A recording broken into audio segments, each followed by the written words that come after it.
This plant likely will not make it to 2026. It is just like, look at this. Look at this. I think it's done. Hear me out.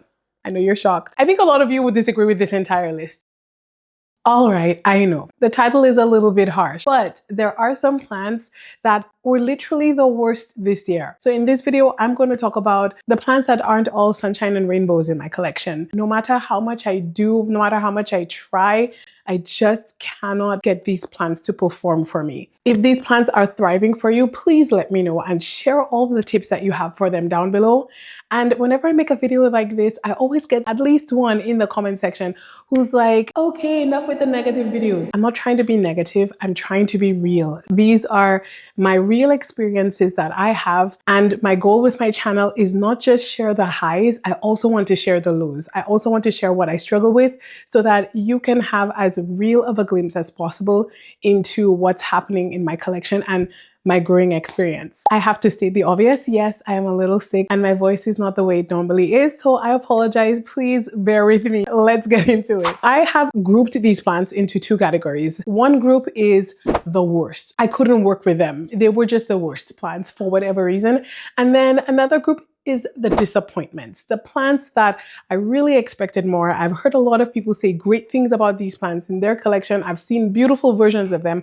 And for some reason, I just cannot do it. I just cannot get these plants to look the way I've seen them look. Okay, let's start off with the plant that inspired this entire video. And that is this one. This is the Philodendron Silver Sword. I do believe that many of you have struggled with this plant at some point, and mine is no exception to, I want to say, the rule. This philodendron, I have heard, falls in the family of the philodendron white princess, pink princess, that sort of type of philodendron where there's always a struggle when it comes to unfurling and just a lot of growth inconsistencies. Granted, I don't think this one is as difficult as the pink princess and the white princess, but I do think this one is similar, is quite similar. This plant, for me, I have had it, I don't even know how long I've had it, maybe a year and a half. And I think it was, yes, the cuttings were a gift from a friend. I don't want to say that I wanted this plant. It's a plant that I was curious about, but I wasn't actively pursuing. This plant likely will not make it to 2026. Either I compost it or I will gift it to someone else. My mom has a really nice, bigger version of this plant growing in her collection, and I'm not gonna lie, it looks nice. I enjoy the silver bluish tint type leaves. When it grows upward, it sizes up and it starts to give you bigger leaves. But outside of that, I'm just not thrilled by this plant. It's not doing anything that's catching my attention. Granted, I do have it on this underwhelming stick in this just like regular soil in just a regular pot. But there was a time when I tried with this plant and I just felt like it would just drop all the lower leaves. I think I even tried cutting and sticking back in. It grew and then it would just drop all the lower leaves. And I just feel like this plant is not one that I want to figure out. It is just really underwhelming and it's not doing anything that makes me want to keep it, that makes me want to figure it out. I just don't really like it. I don't like the growth habits. I don't like how finicky it can be. I don't like the way it unfurls. It gets stuck like right here and it's just so underwhelming. The leaves fall off easily. It's a no for me. I'm going to part ways with this plant. Like I said, whether I compost or give it away. The Philodendron Silver Sword, it needs to vacate my collection. If you watch a lot of my Hoya content, the next plant that I'm going to talk about is not going to surprise you by any means because I have struggled with this plant from the very beginning. This one, it's the worst. It's the worst. This is the Hoya Rebecca. This Hoya, I know a lot of you love, a lot of you are able to grow it beautifully. It performs well for a lot of you, but for me, this plant doesn't even try. I do get a lot of people in the comment section saying that it could very well be that I have a dud. And I'm leaning toward that being true, that I do have a dud. When I got it, it just, you know, I just had a feeling, but I'm just like, oh, it'll be fine, it'll be fine. But you know what? I do think this is a dud. And I do think there are some other people who struggle with this plant too. This plant is, as I flick a thrip off of it, a thrip magnet, a thrip and a flat mite magnet. Pests, I find, really like this plant, and the plant doesn't even try. It doesn't even try to fight back. It doesn't even try to be resilient. I feel like there are some plants that will get pests and they put up a little bit of a fight before they're overtaken by the pest. But with this plant, it doesn't even try. It's just like, oh, there is a thrip nearby. It might not even be on me. It could be on the nearby plant. I'm not having it dropping leaves. That's literally the attitude that this plant has. And I've restarted this plant so many times. I've tried it in organic mix. That failed. I rerouted it in water. I've tried it in semi-hydro. Semi-hydro was better. It made it a little bit more resilient, but I still think that the plant it doesn't try. It just doesn't try. The new baby leaves will fall off very easily. Actually have a rotted plant in here. So I rooted a bunch of them and I stuck a bunch of plants in here, and the main plant has rotted out completely. And I think I've just left it in there because I feel like any change of condition, this plant will react to it. And it's literally the worst. It's so finicky and I cannot. And I know it has pest damage here. You can see some thrips damage, but even when my thrip infestation is improved, when it's better, the plant still just doesn't even try. Yes, I will keep this plant. I want to keep trying with it. I want to keep seeing if I could figure it out, seeing if I could sort of find just a sweet spot. I still want to keep trying, but honestly, this plant is the worst. I would not recommend it to anybody. If you like the look of the Rebecca, just go with the Hoya Sunrise. That one is much easier than this one. Still, the Hoya Sunrise can be a little finicky here and there, but still, it's leaps and bounds easier. Just make sure you get a healthy plant, which someone could say the same for me and this plant. The next plant in the category of the worsts. The worst, and 100% this plant is the worst. It was actually in a hanging basket in my bathroom. I'm trying to take down the macrame that it was hanging on, but now I'm quickly regretting that. So I think I'm just gonna have to show it to you with the macrame hanger tangled in. And as I do that, a bunch of leaves fall down. And this is let's see if I can remember is it a Monstera? Yes, Monstera Stanleyana. Used to be albo. Do you remember when this plant was all the rave? When everyone talked about this plant, I think it was like maybe for me, when I noticed it, it was during COVID times, and I would see this in people's collections, and it was so very popular. At the time, it was really sought after. It has these pointed, longer leaves, not as round, and the albo versions tend to have just very high amounts of these more white splashing on them. When I got this plant, it was very highly variegated. I paid $40 for it. I remember at my local nursery, and it was a tiny, underwhelming looking plant, but I thought it's a Monstera. I'll be able to recuperate it in no time. I cannot tell you how many times I've restarted this plant. I just cannot. It's a great number. And looking at it here, I know somebody in the comment section would be like, the plant doesn't look that bad. It doesn't look that bad. But honestly, for the number of times I've restarted this plant, the amount of care I give this plant, it should be doing much, much better by now. It is also a pest magnet. I feel like the thrips love this plant. I have struggled quite a bit with thrips on this plant, and I have fought and fought and fought and fought, and it is so hard to get the thrips off of it. Also, this plant loves to push runners, which is so annoying. And it's not like a Hoya, where a Hoya will push a runner and then later produce a leaf. With these type of plants, when they push a runner, it will not eventually produce a leaf along the vine. It will just push a leaf at some point, like right here, a leaf is starting to come out. Let's see, like right here, we have a leaf starting to form at the end. And so this will just be a random leaf while the rest of this stays bare. And so that's really disappointing because nobody wants like a scrawny looking plant. We enjoy a nice full, at least I do, enjoy a nice full healthy looking plant, and it's hard to achieve that with this. It's not the fastest grower either. Not that I need my plants to be fast growing, and not that I want this to be fast growing either, but it's so troublesome. Variegation is very unstable. It would either be all or nothing. I feel like this plant will just give you a ridiculous amount of variegation where it's so much variegation that it cannot survive. It's unrealistic to have these all albo leaves.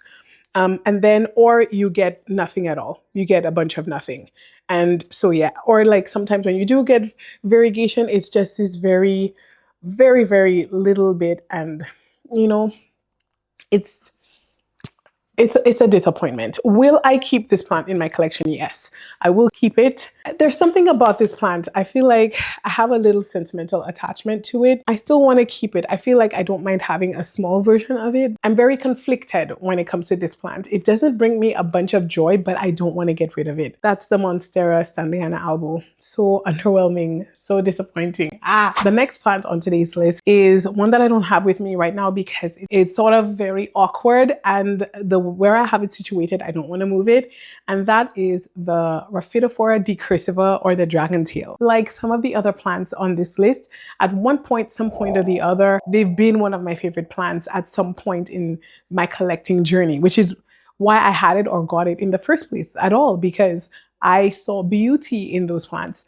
But the Rhaphidophora decursiva is one that I've seen a lot of people talk negatively about this plant, and in my mind I'm like, no, it's not that bad, it's not that bad. But you know what, after a while I just have to admit they are right. The Rhaphidophora decursiva is very similar to the last plant I talked about, the Monstera Stanleyana albo, in that it loves to push runners. It pushes so many runners, grow nicely, and then just push, for some unexplained reason, a bunch of runners. Just push out this really long vine and then push out a leaf. And that plant, juvenile leaves will look very similar to the Monstera that I just showed you, where it's just like an all unfenestrated leaf. But then as the plant matures, as that vine matures, it starts to give you those slits or fenestrations. So I don't think it gives fenestrations. I think it just gives slits. And so when you cut the vine in order to generate new leaves, because you don't want to have that runner, you are then restarting that vine, and then you're gonna get those juvenile leaves again, and before you get mature leaves. And that, again, the journey to mature leaves could take a while, because then you'll have a long vine of nothing and then finally get a mature leaf. So I just find that plant a little bit disappointing, a little bit underwhelming in its growth pattern. And it's also a huge space commitment. The plant requires so much space because the internodal spacing is really wide, and they're not even including the long leafless vines and runners that it pushes out. And it's also a very thirsty plant. It's a Rhaphidophora, not a Monstera, but do we call it a Monstera? I don't think we call it a Monstera, but it behaves very similarly to a Monstera in that it's very thirsty. It just drinks up a ton of water, and it's a plant that it's very hard to overwater this plant because it's just constantly needing to be hydrated. It's a little resilient, I'll give it that. It can handle underwatering. I do push it way too close to the edge before watering it. It's another plant that leaves me feeling conflicted, because what I tend to do is sell off a bunch of cuttings and then keep one and then restart it. It's a kind of plant that I probably enjoy restarting it just because I like the way it looks. I just like it. It's just really cute. But I don't like the growth habits. I just don't like the way it grows. And so, yeah, the dragon tail is on this list. It gave me more headaches than it gave me rewards. Okay, the next plant that I have in the worst category is one that I had to think about. I couldn't decide if I wanted it to be a disappointment or the worst. And I'm pretty confident I want it to be in the worst category. It is the worst in the way it grows. I know a lot of you will disagree. I think a lot of you will disagree with this entire list. It is the Hoya Bella. Hear me out.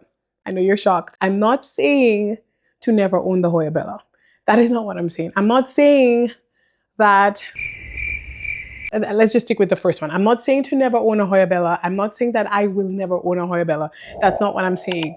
But the Hoya Bella, especially the outer variegated, that is the worst. I don't know. Again, I've said this in previous videos. I feel like the people who can grow this plant well are people who are in sort of a warmer, much warmer climate than where I live. I don't know the world zones. I really don't. And I feel like it's something that I should educate myself on. But if we had to use North America as point of explanation, like anywhere sort of in the southern part of North America, anywhere along that zone and lower, that climate will have more success with the Hoya Bellas. I feel like the Hoya Bella is extremely temperamental. 1 minute it is happy and perky and doing well, like this bit you see here.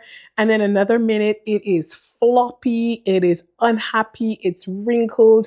And this is like the cycle that I've experienced with the Hoya Bella for the entire of 2025. 1 minute we're good, we're doing well, and then another minute it is just, what happened? Where are your leaves? Why are you doing this? Surprisingly, the inner variegated for me, the Lita Bui, I believe has performed better for me than the all green and the outer variegated, probably combined. The outer variegated, I went away on holiday and I don't know if it got too dried out or if it got watered from the top, but the leaves, it just was limp. I could never get it back. I waited a couple of weeks and I couldn't get it back. So I took a couple cuttings, I stuck them in water, and of course they all plumped back up. So that tells me in here it's rotted for the outer variegated, but I am not going in there to mess with it because then I would be messing with the inner variegated, the Lita Bui. So I'm just gonna leave it. I'm just gonna hope that it reroots itself and recovers. If not, then I would just keep chopping it back. So anyways, it was much longer than this. I chopped it back, stuck it in water, and then I already had, because this plant, it cycles, it has a pattern of just doing this. I have a bunch of cuttings already in water. So like yesterday or a few days ago, they were very heavily rooted. So I stuck them in here and you could see they just look so much better and so much healthier. Will they grow? Who knows? And I already do have backups of this plant, but the Hoya Bella is just, overall, it is honestly the worst. And again, I know some of you in Florida, in Texas, in like some of the sunnier, warmer parts of the world, you're like, mine is so easy, and I love that for you. But where I live, as soon as the weather changes or as soon as there's a slight mishap, this plant is unhappy. And so it's the worst. Let's head into the disappointed category. And now the first plant in the disappointed category, I actually want to put it in the worst, but I have not been growing this plant for long enough for me to justify and for me to be able to say for certainty that this is the worst. I think a lot of you will be /shocked/ offended by some of these plants in the worst / disappointed categories. I will keep them. If I lost a lot of them, maybe not repurchase, but I'll try to resource them again, whether it's through trades or something. A lot of them I actually do love, but they're just the worst. They don't even try. But because of the journey, because I love plants, I will keep trying to figure them out and see what I can do to make my conditions work for them. Probably frustrating myself by doing this, but for those of you with similar conditions to me, I will take one for the team and I will try to figure it out so that we can all have some beautiful plants. Anyways, I digress. The next plant that you'll be offended by is the Hoya Polyneura. The Hoya Polyneura. I know you're gonna disagree, but seriously, I know there's a bunch of you. Don't be shy. I feel like sometimes when we see some other people with their big, beautiful Hoya Polyneuras, we get a little embarrassed to say, well, I should speak for myself. I get a little embarrassed to say that I struggle with the Hoya Polyneura. I mean, even the people who I get my Hoya from, or even one of the growers I get some plants from, his Hoya are gorgeous, especially his Polyneuras. They're doing so great, and I just cannot. I cannot. And again, the Polyneura is very similar, I find, to the Bella in that they drop leaves so easily. So yes, I know that this Polyneura seems like a decent size, and you might be wondering, Stephanie, what are you talking about? But this Polyneura Again, it was doing well, it was growing great, but then for some reason, as soon as the new leaves come in, it would just start to yellow and the new leaves would just fall off. Like they would even mature all the way, they would even get really big and then they would fall off. I lost this entire vine. You can see this entire vine here is yellow because I just noticed that I was losing more and more and more of it. So I cut a bit and I put those to propagate in water and they're propagating beautifully in water. I'm not gonna lie, these Hoya propagate beautifully in water, but then when you stick them into the substrate, they just struggle all over again. But anyways, you could see where it was like unhappy. This Hoya, I feel like is so delicate. It's so finicky. I just cannot seem to get the light proper with this plant. And if I had to guess as to what my struggle is with these plants, the Hoya Bella, the Hoya Polynera, I feel like I see the biggest struggle with them when there is a temperature change. So when we get into summer and it suddenly gets really hot, I feel like I notice my bellas and my polyneras will start to decline. They'll be affected by it. And then when it starts to get really cold, when the temperature here suddenly change, I feel like that's when they start to misbehave again. I still believe that semi-hydro is the best way to grow these types of very delicate rooted Hoya. But the Hoya Polynera, this one I got it as already an established plant in leca. So I feel like I'm having more success with this.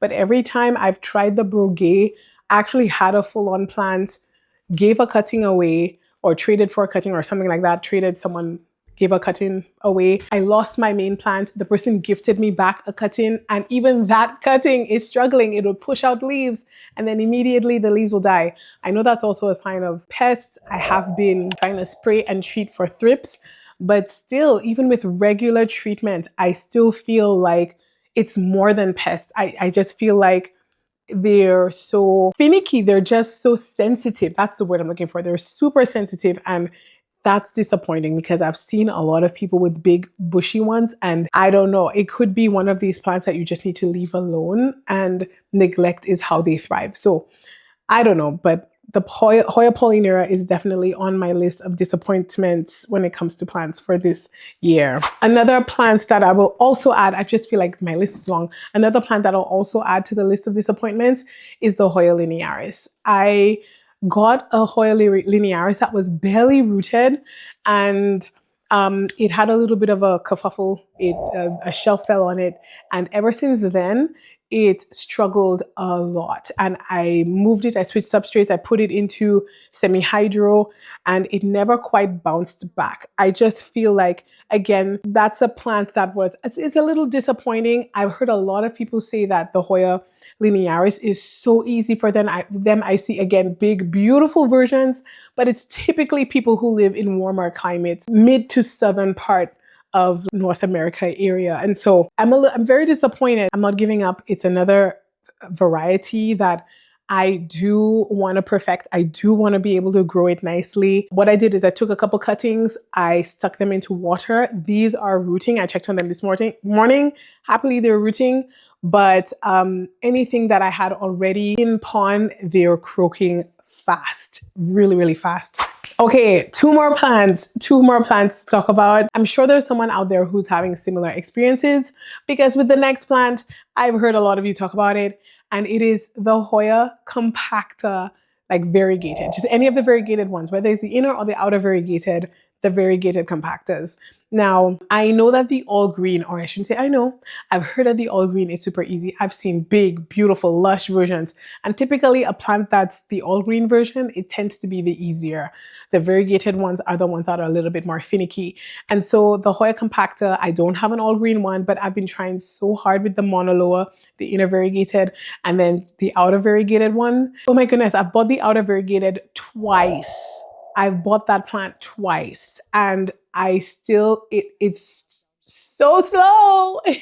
I mean, I know it was going to be slow, but man, it can try a girl's patience. It is so slow. And not only that, it'll finally push out a leaf and then the leaf will die. And I'm just like, why? What is happening? It's growing under fancy lights. The lights are beaming on it. It's growing in semi-hydro. At first I had one in semi-hydro and then I had one in a chunky mix.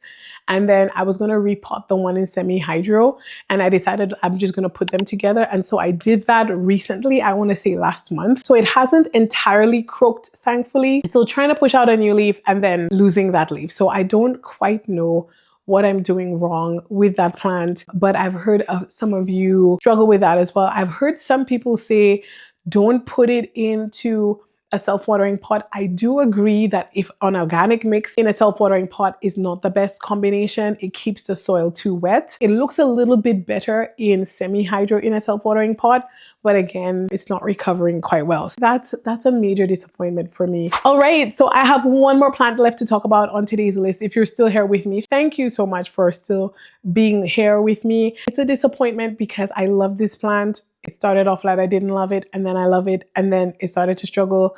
Let me just show it to you. Can you imagine? This is what my Hoya Patricia looks like now. Oh my gosh. And I put it on the list of disappointments because it is not this plant's fault. It just got ravaged by thrips, ravaged.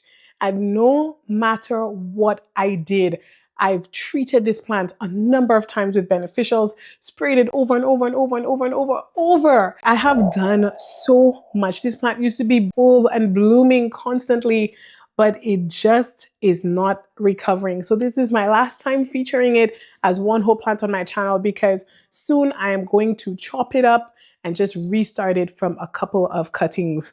And that's what I'm gonna do. It's so stressed out, it's actually trying to bloom again, sadly. But the Hoya Patricia, it's a very easy Hoya. It's very easy, very simple, all green Hoya. I actually like it. If I lost it, would I look for another one and try to find one? No, I will not. But I do feel like I have enough opportunities for recreating another plant in here that I hopefully will never have to get to that point. This was a very mature plant when I got it. I don't know if that means anything, but it is just like, look at this. Look at this. I think it's done. Just fell off. Literally just fell off. Yeah, it's a very thirsty Hoya as well. It drinks up water really quickly. And yeah, but again, no matter what I do, this plant needs to be completely chopped up, restarted, and completely isolated, and hopefully high humid environment to bring it back. But again, this is entirely due to pests. And sometimes I think you get to a point on pests with a plant that the plant just has done all the best it can do, right? And so you just have to restart it. But yeah, this is definitely very disappointing because we had a fantastic year, and just in the latter half of the year, it just got devastated with thrips. But yeah, but that's it. These are the realities of what happens when you own a plant collection. And that is it for today's video on some of the worst and disappointing houseplants that I've endured for this year. Of course, there are more plants that I struggled with this year, but I've either lost them or parted ways with them. And so these are basically the plants that I still have in my collection that probably won't make it to 2025. Some of them, like, I don't know, that Patricia looked really bad. But let me know what you're struggling with this year if you want to share with us. You are not alone in your journey of amazing and disappointing plants. They're living things, and so these things, they're bound to happen. So thank you again for watching today's video. If you made it all the way to the end, please leave a green heart if you can in the comment section. I appreciate you being here, and stay tuned because my favorite plants of 2025 are going to come soon. It's a video you're going to see this month. I've already released my favorite Hoya of 2025, so if you missed that video, check that out. But soon I'll be talking about all the other plants in my collection that are my favorites. Thanks again for watching, and I will see you in the next one. Bye.